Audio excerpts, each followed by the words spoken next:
समग्र हिंदी के इस चैनल में आपका स्वागत है।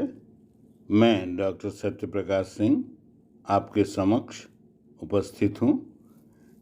कृष्ण भक्ति का मूल आधार क्या है, यह बताने के लिए संक्षेप में कृष्ण भक्ति के सभी संप्रदायों की भक्ति का मूल आधार प्रेम तत्व ही है, अर्थात माधुर्य भाव है।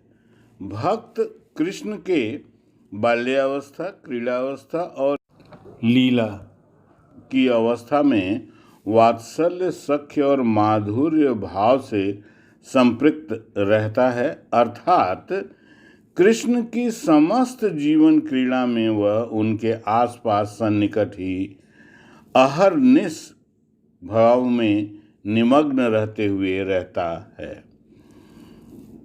इसमें मैं और इसकी व्याख्या करना चाहता हूँ। दास्य भाव में भक्त और भगवान के बीच लघुता और महत्ता का भाव सदैव बना रहता है। वात्सल्य भाव में भी किंचित भक्त और भगवान के बीच अंतर रहता है। यह स्नेह, राग, द्वेष रहित मन को शुद्ध करता है, पवित्र करता है।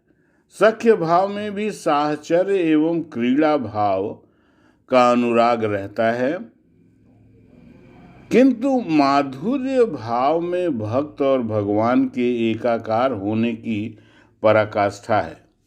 यहाँ कृष्ण भक्तों का माधुर्य भाव काम को एक मनोवैज्ञानिक मोड़ देने का प्रयास करता है। वह है कि मध्यकालीन विलासिता की बाढ़ में जो राजनीतिक परिवर्तन हुआ, मुस्लिम आक्रमणकारियों का आधिपत्य हो गया, उसमें जो भारतीय राजा थे वह भी और मुस्लिम तो सत्ता पाने के मद में विलासिता उनके अंतर्गत बढ़ गई थी। कृष्ण भक्तों ने मानव मन में व्याप्त काम भावना को राधा गोपिकाओं के आदर्शीकरण द्वारा मन एवं इंद्रियों को सहज ही वश में करने की क्षमता, या कहें वश में करने का मार्ग, कृष्ण के रस, रूप और शील राशि की मूर्ति में समर्पित किया है। तात्पर्य क्या है कि कृष्ण भक्ति के माध्यम से जो माधुर्य भाव या श्रृंगारिक भाव था उसको उन्होंने पवित्र करने का प्रयास किया है।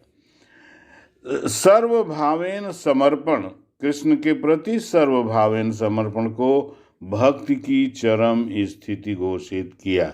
यह मध्यकाल में बहुत बड़ा योगदान कृष्ण भक्तों का था।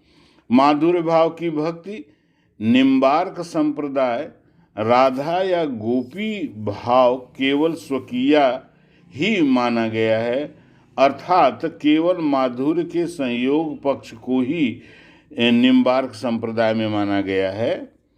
चैतन्य संप्रदाय में माधुर्य प्रेम में प्रेमी प्रेमिका या प्रेमिका प्रेमी के मन में सोते जागते उठते बैठते सदैव सर्वात्म समर्पण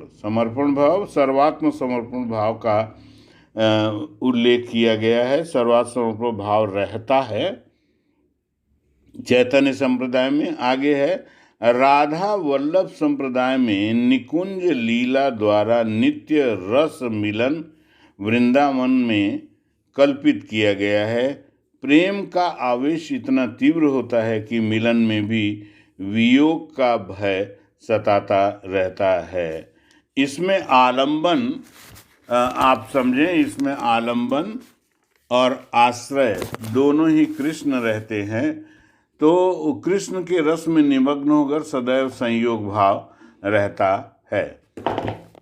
कृष्ण भक्ति का वृहद रूप सर्वाधिक महत्वपूर्ण है। ये कृष्ण भक्ति का वृहद रूप वल्लभाचार्य संप्रदाय में, वल्लभाचार्य के वल्लभ संप्रदाय में देखा जा सकता है।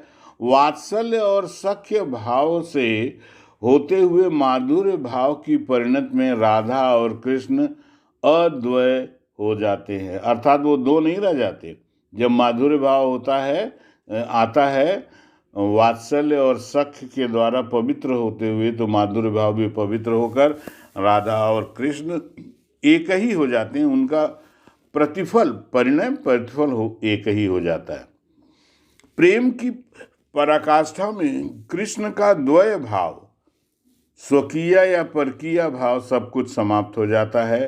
कृष्ण के अब परकीय और स्वकीय के बारे में भी आपको बताएंगे। कृष्ण के अलौकिक चरित्र को लौकिक दृष्टि से देखने पर कृष्ण एकमात्र सबके, राधा, गोपियों, सखा, भक्त, सभी के विषय वस्तु के प्रेमी है। सभी वस्तुओं के प्रेमी है। कृष्ण अलग नहीं है। यह सब प्रेमिकाएं हैं। यह स्वकीय भाव है। किंतु जहाँ कृष्ण किसी से कम और किसी से ज़्यादा प्रेम करने लगते हैं, वहीं परकीय भाव का प्रेम स्थित हो जाता है। वहीं उनकी अलौकिकता भी दृष्टिगत होती है। यहाँ विरहानुभूति को विशेष महत्व दिया गया है। मथुरा गमन में रुक्मिणी से जब वो प्रेम करने लगते हैं, राधा की विरह व्यथा जो अभिव्यक्त हुई है वह सब परकीय भाव की है। कृष्ण भक्तों ने ज्ञान मार्गियों के वैराग्य भाव एवं अन्य संप्रदायों के कर्मकांड को महत्व नहीं दिया है। लोग ज्ञान मार्गी जो है वो समाज से निवृत्त मार्गी हो जाते हैं, समाज से दूर हट जाते हैं, अपने ज्ञान के लिए एकांत खोजते हैं। उसी तरह अन्य संप्रदाय कर्मकांड करते हैं। इन सब का विरोध कृष्ण भक्तों ने किया है। उनके अनुसार कृष्ण भक्ति के प्रेम में तो ज्ञान, वैराग्य, योग, तप, कर्म आदि सबका समाहार हो जाता है। समझ गए होंगे आपकी भक्ति में तो सब कुछ समाहित हो जाता है। प्रेम भक्ति में तो सभी सांसारिक विकृतियों का विनाश स्वयमेव हो जाता है। कृष्ण भक्तों का समाज में प्रेम, सौहार्द, सदाचार आदि की स्थापना का मुख्य उद्देश्य रहा है। इसीलिए आज भी कृष्ण भक्ति का प्रेम प्रासंगिक है और उसे सर्वकालिक माना गया है। संपूर्ण विश्व में प्रेम का संदेश विश्व बंधुत्व का संदेश है, जो कृष्ण भक्ति के माध्यम से विशेष रूप से दिया जाता है। आज का वक्तव्य संक्षेप में मैंने इतना ही आपको बताया।